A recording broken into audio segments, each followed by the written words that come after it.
Fundamentally, what a farmer does seems he raises cows, he raises calves, right? And that's what I thought too, until I became a farmer. And then I realized really what I'm farming is the dirt, the soil. That's where it all starts. Without proper soil, you don't get proper grass. Without proper grass, you don't get proper cows. Without proper cows, you don't get proper calves. And nobody's eating hamburgers, and nobody wants that. What we're trying to do is really build soil and build healthy ecosystems for both our animals and for the future of our farm. Having little kids, it's about providing a better future for them and regenerating what we're doing on all of our farms here.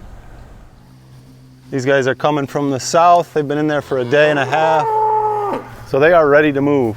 And they're about to be rejoined back with the herd. So everybody should be happy. They'll be here for probably a day or two. And then from here, they're going to go across the street to the next grazing spot. One of the nice things about having this mixed pasture with some of these perennial shrubs or bushes in it is they'll take some of that as well if it's like offering some nutrients that they might need that would otherwise not be present in grasses. There are a bunch of different types of grass. There is orchard grass, a perennial ryegrass, there's timothy grass, there's wild oats, there's also clover, alfalfa, there's plantain that'll grow out here. Grasses and legumes are primarily what they focus on.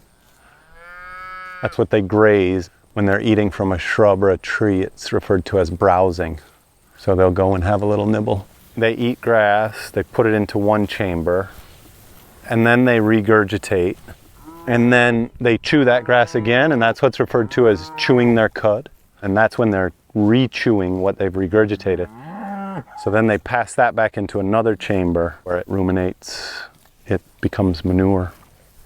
As they consume grass and digest it and create manure, they also load it with a whole helpful bunch of bacteria, which adds a tremendous amount of biological activity to our soil, which then in turn helps our grass grow, helps insect populations grow, helps local and migratory species of birds have food to consume, and makes the entire environment happy. So the primary purpose of this structure is to keep the cows and their manure dry for the winter. They're going to come in to this facility when it's time to eat hay. Right before the cows come in, I'll put down 12 inches of wood chips, and then we'll let the cows in and we'll start feeding hay. The cows won't eat all of the hay. That stocky debris will be incorporated into the wood chips. They'll also be pooping and peeing. And then when we let the cows out in May, then my responsibility becomes to empty this facility out. Empty all that material, which is going to be a lot of material. And we'll put it into windrows, which are basically just long humps. It will start to break down, it'll heat up, it should get up to around 130, 140 degrees. Once it starts to stabilize its temperature, then we'll take it and turn it over again, which will introduce more air. And will introduce more bacteria and fungus and all these different millions and millions of microorganisms which are continuing to sort of amalgamate or combine all those nutrients from the hay and the wood chips and the manure and make a beautiful compost that can grow vegetables, that can grow gardens, that can be spread on the hay fields, can be spread just about anywhere where we want plants to thrive.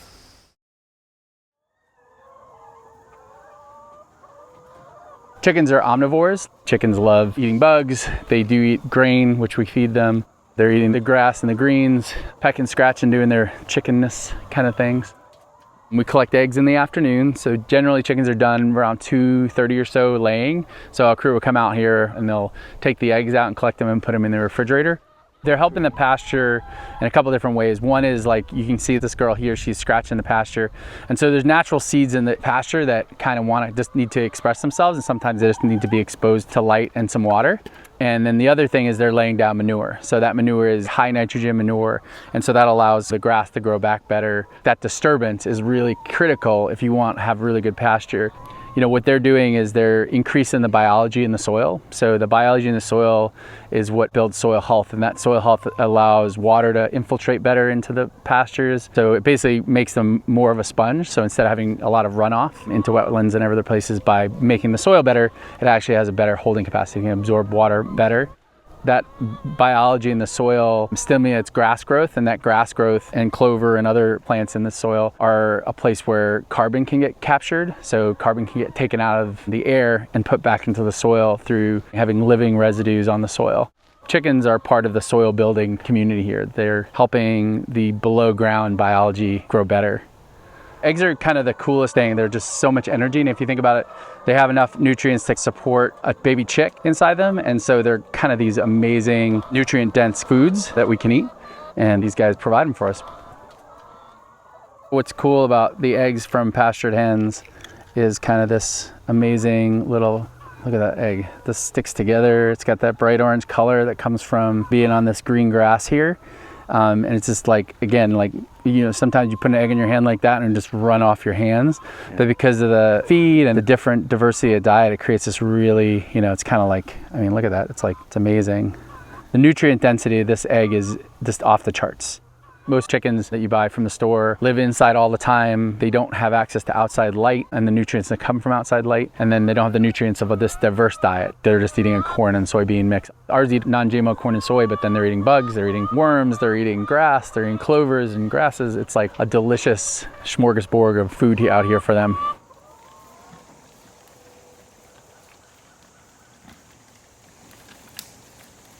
Pigs are awesome in that they have that natural shovel on the end of their nose because they're looking for good, yummy things in the soil. So they'll dig and they'll use that really well. Pigs are omnivores, which is really cool. They'll eat anything, they'll root, they'll dig. If something moves slow enough, they'll eat it. Right now, they're getting in and getting some acorns. That's one of the things they're foraging for, which also gives them some great fats and stuff like that for them to eat.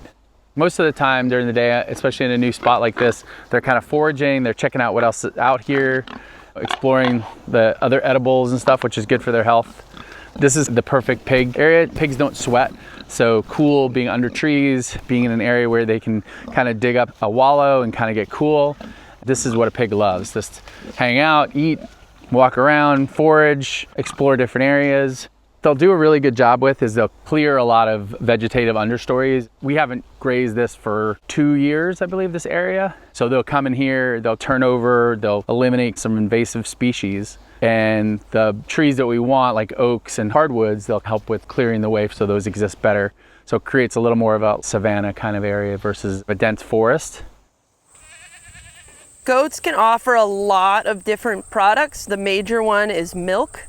There's a couple different breeds of goats, but essentially the two main categories are meat goats and dairy goats. Most of our herd is dairy, whether that's Nubians or Oberhasleys or Alpine. Those are all breeds of dairy goats. We did a few years back have a buck, so the dad had a little bit of boar in him, which is a meat breed. And so there are some of our goats that have a little bit of that in there, but for the most part, we manage a dairy herd. Once we get the milk, we can then make cheese. So I make a couple different kinds of cheese here at the farm. We make feta cheese, comes from goats. And then it's a chev, which is a spreadable soft cheese. But you can make any kind of cheese that you make out of cow's milk, you can make out of goat's milk. So I start with her in the stanchion. She always has a treat. We use non-GMO organic cracked goat feed as well as black sunflower seeds, which are really good for their coat. And I usually start by, I wash the whole udder. There are days where I just need to milk her out, and so I milk her into this, and then I feed it to the pigs. So it's kind of a pinch, and then what you're doing is you're pinching it into here, and then you're squeezing it out. Goats, in order to get milk, they need to be bred, they need to have a baby. But the caveat to that is goats can stay, if you are milking her every day, they could stay in milk, and if they have enough feed and they're eating well, for 2 years without having another baby. You can milk up to 3 times a day. The more you milk her, the more milk she will have. So it's a supply and demand kind of thing, because essentially you're acting as her baby. So if you're milking her out and she has no more milk, her body is saying, I need to make more milk for my baby. And so if I milk her twice a day, her body is going to make that much more milk. In order for her to stay in milk, to have this milk and to be healthy, you have to milk every day. If I were to stop milking and say I missed a day, her body would start to say, I don't need to make milk anymore, and would start to slowly decline her milk. So this is the herd. This is Dottie, she's one of our milkers, and that's Pancakes. There's another milker that we did this year. The way that we manage our herd is in the summer, it looks like this. They're out in pasture. What we need to do is come out every day and assess how much food is still in the area they're in, make sure they have enough food, and kind of assess how long they'll be in that spot so that we can get another spot ready. So whether that's another pasture or we take them to a completely another place. In the winter, they're fed in the morning and at night, and they live in the barn, whereas during the warmer months, they live completely outside. Typically what goats eat is forest edge, so they are eating brambles, anything that has thorns on it, invasive rose bushes, and the stuff that you don't really want around.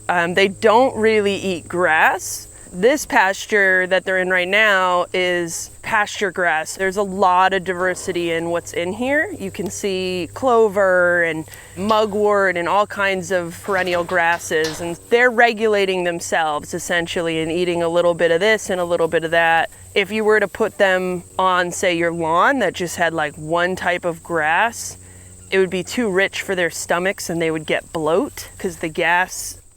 They have 4 chambers in their stomachs, and so as they eat, they move the food around to the different chambers, and they regurgitate it, chew it some more, and then swallow it again and put it into a different chamber. And so they're kind of regulating themselves. That's why it's important that they have diversity in their diet. What goats are really great at is maintaining land. You would typically have to be using loud, gas-powered machines to do something that the goats do quietly and peacefully, and it's good for their health and it's good for us. The way people can support our farm is, and other farms, is really, there's a lot of different ways. One is kind of, choose something in your day you want to buy local from. Find a local farmer that you want to support and choose a meal that you're going to eat from them on a really regular basis. The more we buy local, the more we support local agriculture. It raises up all farms. And I think that's a very important part of what we're all doing. We have a great community of agriculture in New England. And I think the more we can spend time interacting in that agriculture, being part of events, purchasing from those people, and especially supporting them when they need our help in the larger context of land and other issues, I think that's really important.